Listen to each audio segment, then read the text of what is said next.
Hola, ¿cómo te va? Espero que estés pasando un hermoso domingo y hoy queremos compartir la palabra de Dios de vuelta con vos. Así que estaba pensando que, ¿qué traer para este tiempo? Traer algo que me permita ver las cosas de una manera nueva. Así que estaba pensando en una palabra que por ahí te quede dando vuelta en la cabeza. Yo la llamaría el cambio del paradigma religioso. ¿Qué significa esto? Bueno, no el cambio de la esencia de lo que creemos, sino cómo me adapto a los nuevos tiempos, a la nueva circunstancia, al siglo XXI, el cual transitamos, sin perder la esencia, sin perder nuestra fe, sin perder nuestra convicción, pero que todo lo que es un bagaje cultural, un bagaje tradicional, un bagaje religioso, tenga menos fuerza en nuestras vidas. Así quería compartir, siguiendo la idea del texto del último domingo que prediqué, en los panes y los peces, ¿sí? Espero que hayas aprovechado y hayas estado al lado de Jesús para experimentar la experiencia que te toca vivir de una manera diferente. Así que quiero compartir el texto de Juan 6, 22. Al día siguiente, la multitud que se había quedado al otro lado del mar vio que no había allí sino una barca y que Jesús no había entrado con sus discípulos en la barca, sino que sus discípulos se habían ido solos. Otras barcas habían llegado de Tibereidas, cerca del lugar donde habían comido el pan, después que el Señor hubo dado gracias. Cuando la gente vio, pues, que Jesús no estaba allí, ni sus discípulos, entraron en las barcas y fueron a Cafarnaúm buscando a Jesús. Después de la experiencia de los panes y los peces, comenzó un proceso de búsqueda, ¿sí? Un proceso de querer estar al lado de Jesús.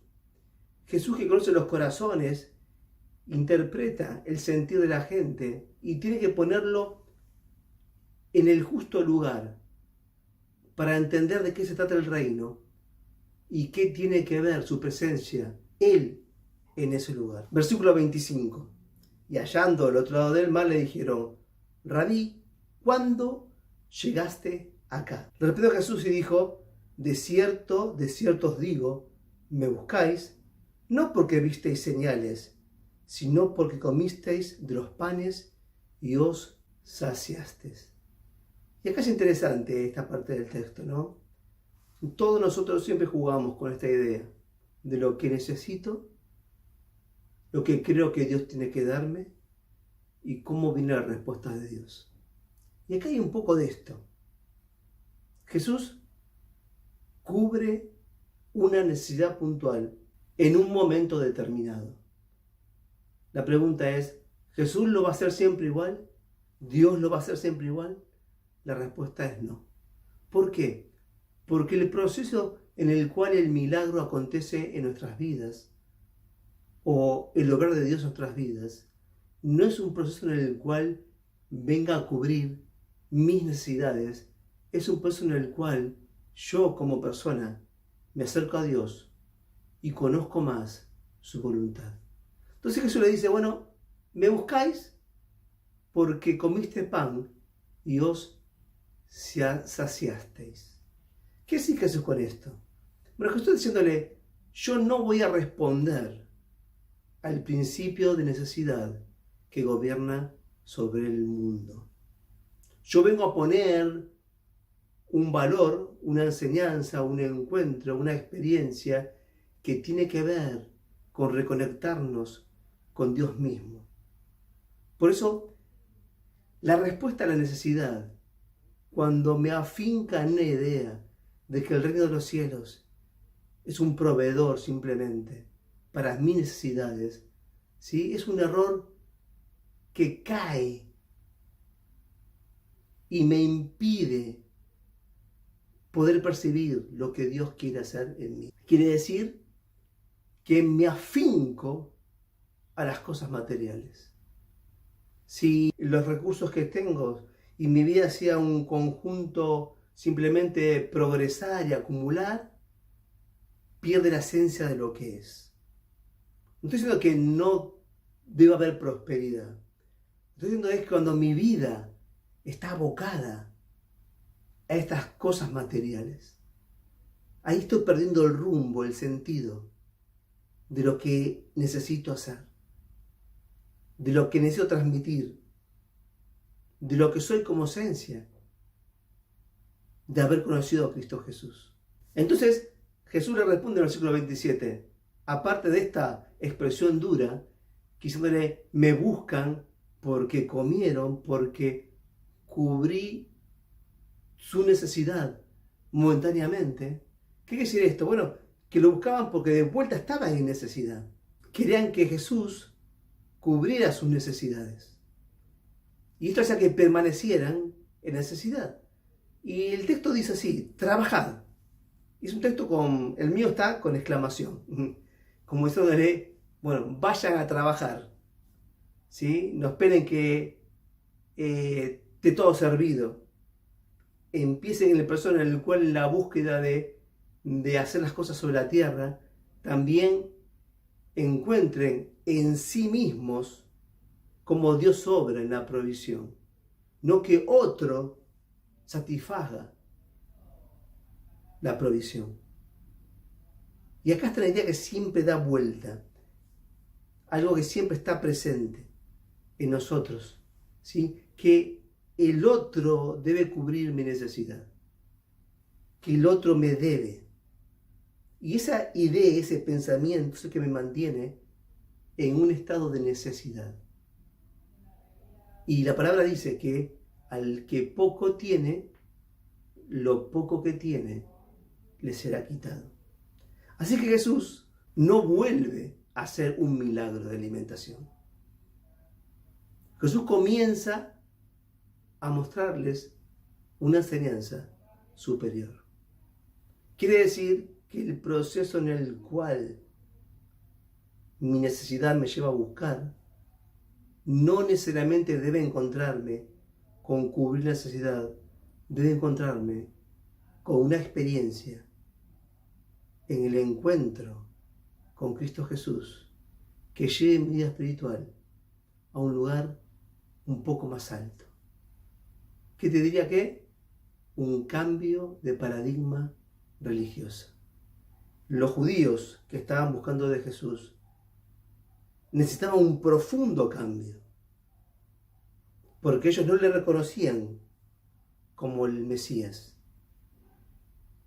El nuestro por ahí es un pequeño cambio, ¿o no?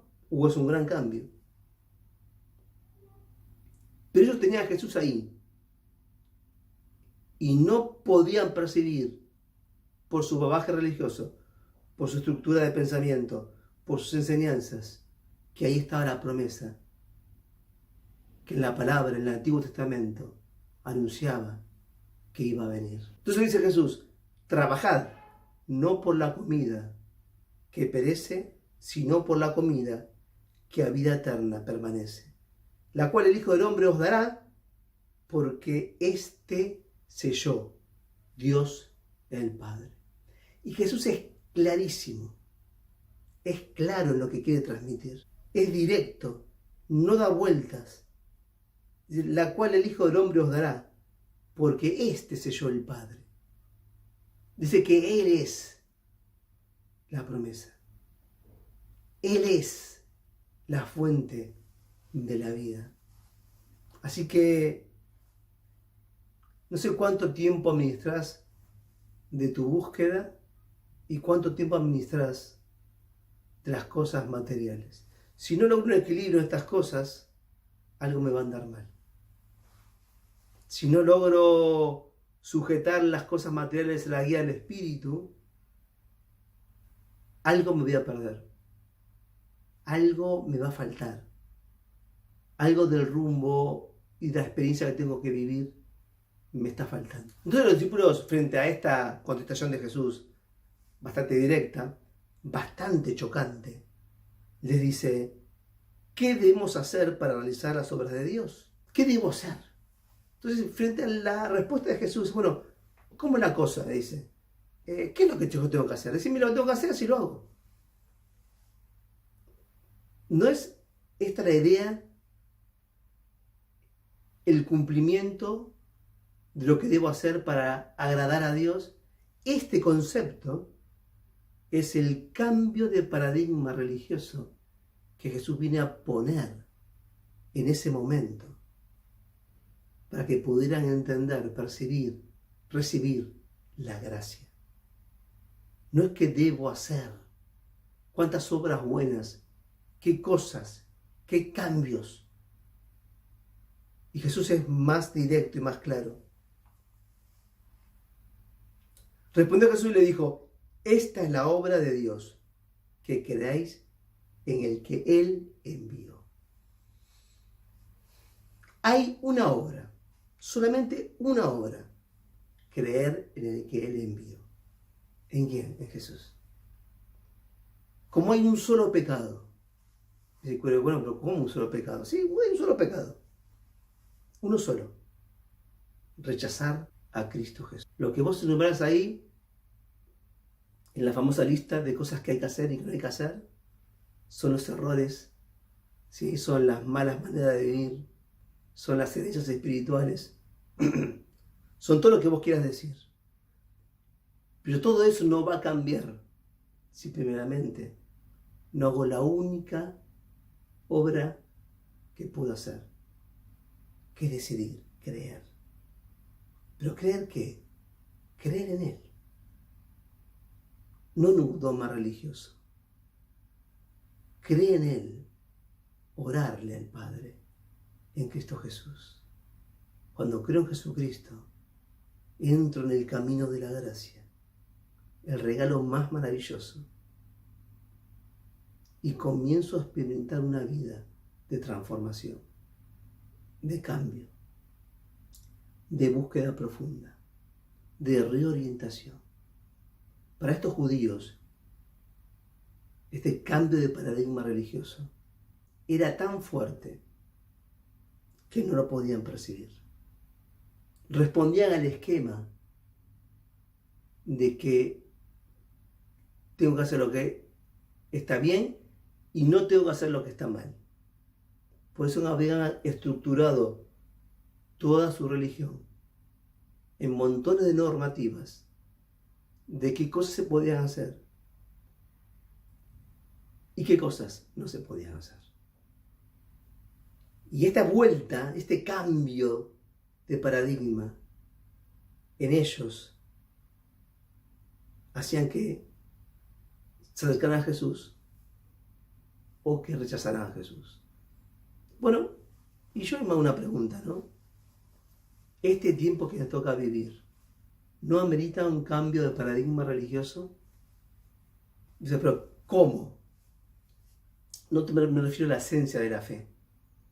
La esencia de la fe es Cristo Jesús. Esta palabra es única, es maravillosa, es clara como el agua. La pregunta es, ¿qué debo hacerme? ¿Cuántas cosas incorporadas en mi vida desde que soy muy chiquitito me impiden experimentar una vida poderosa de fe? Y me refiero a las cuestiones como tenían los judíos. Una era vivir bajo el principio de necesidad, que es un principio en el cual el mundo, bajo influencia del maligno, está sentada en las bases de la economía de la tierra. ¿No será que Dios quiere que deje esos hábitos, esos pensamientos que hacen que responda con necesidad? Jesús lo mandó a trabajar. No es una mala respuesta, un poco chocante, pero los mandó a trabajar. ¿No está diciendo también Jesús que en mí Dios va a proveer? Pero que eso no es lo más importante. Eso es disminuir, minimizar la fe a un rudimento terrenal, mi provisión. Él quiere mucho más, pero muchísimo más. Versículo 30, entonces no le gustó lo que dijo Jesús. Y empezaron a decirle, bueno, entonces, ¿qué señal haces tú para que veamos y te creamos? ¿Qué obra haces? Dice, y ahí sacan el bagaje religioso, ¿no? Ahí sacan la historia religiosa. Nuestros padres comieron el maná en el desierto, como está escrito, pan del cielo les dio a comer.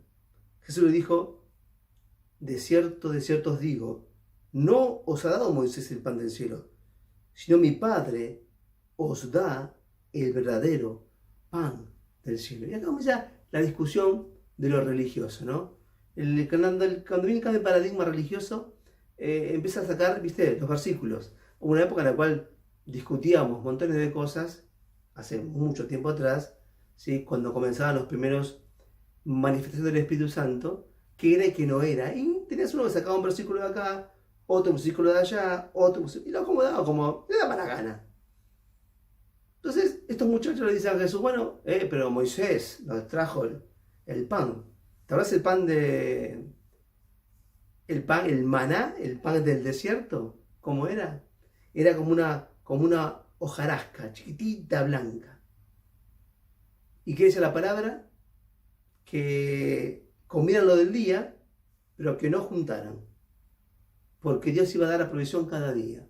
Y acá está de vuelta la idea del principio de necesidad. ¿Qué pasó? Algunos juntaron para guardar. Y el otro día, cuando fueron a comer, estaba putrefacto. Y Dios los retó por eso. ¿Por qué? Porque el juntar pensando que me va a faltar es ofender a Dios, diciéndole que su provisión mañana no va a estar.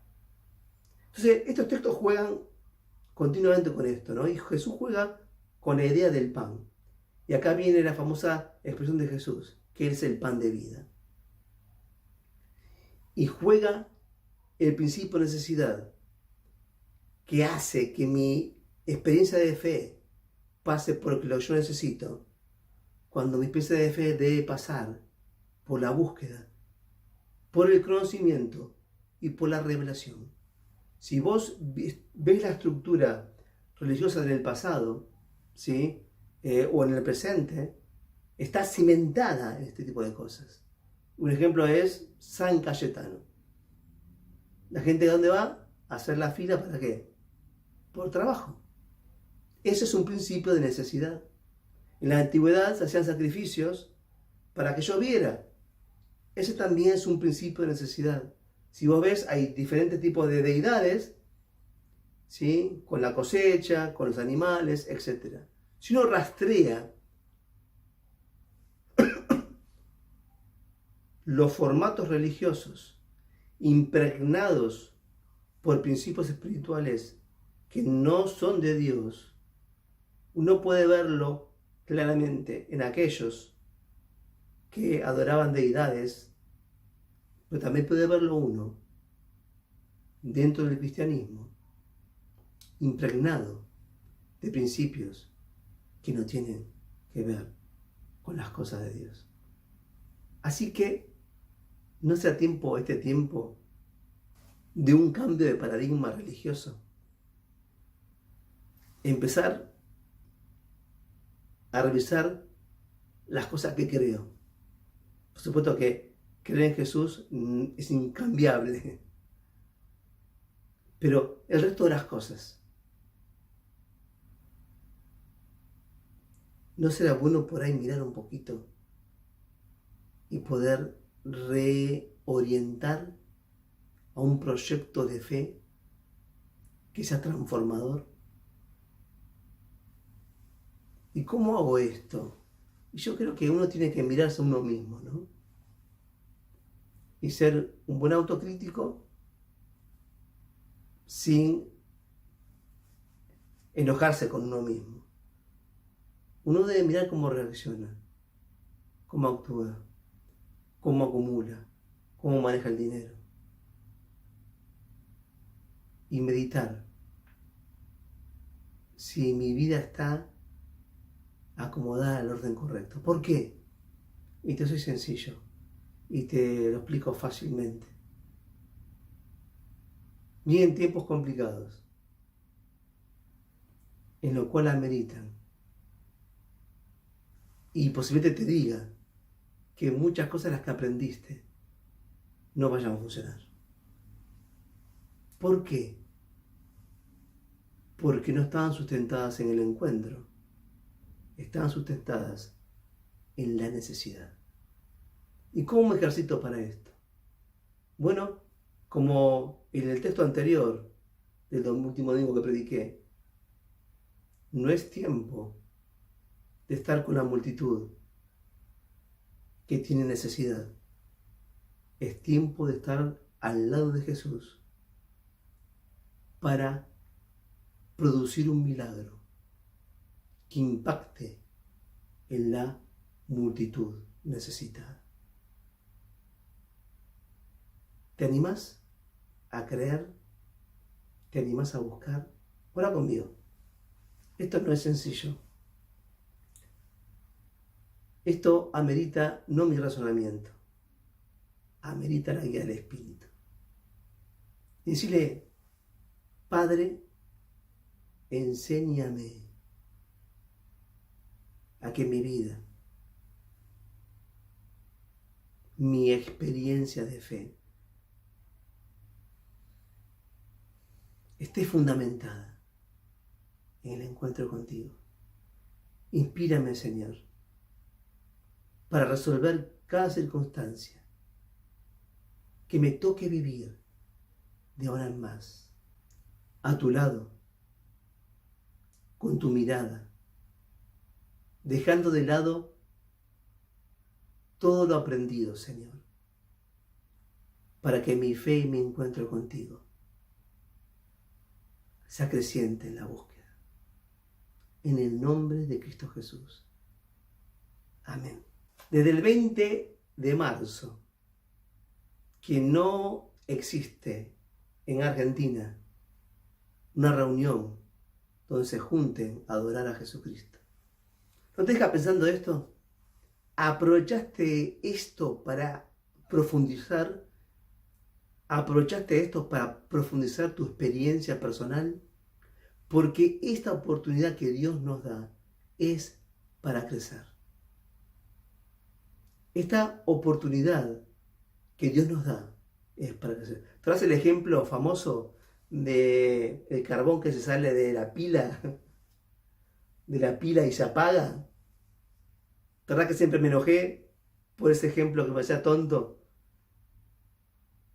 Porque si el carbón que se sale de la pila se apaga, es porque nunca tuvo fuego. La idea es que esta pila, que es la iglesia, aunque se desarme, el fuego permanece en cada uno de nosotros. Y la pregunta es, ¿ese fuego está prendido? Porque la pila de carbón se desarmó. Pero ese fuego está prendido. Si ese fuego se apagó, te invito a conocer a Jesucristo. Si ese fuego está prendido, pero con preguntas, con dudas, con todo lo que quieras, ese fuego, ese carbón, tiene lo más importante que puede tener: a Jesús en su corazón. Y esté en la pila o esté solo, va a ser lo que tenga que ser. Y si esta experiencia de este tiempo te permite crecer, cuando todos estos carbones se junten de vuelta en la pila, va a haber una gran llama del reino. ¿Será esto un avivamiento? Bueno, Dios lo dirá. Espero que sí. Que Dios te bendiga. Nos vemos la próxima. Si tenés preguntas o algo, el WhatsApp está abierto. Mandá. Nos sirve para retroalimentarnos con Gustavo, para ver y seguir elaborando las ideas y las cosas que tenemos que compartir. Que Dios te bendiga. Nos vemos la próxima.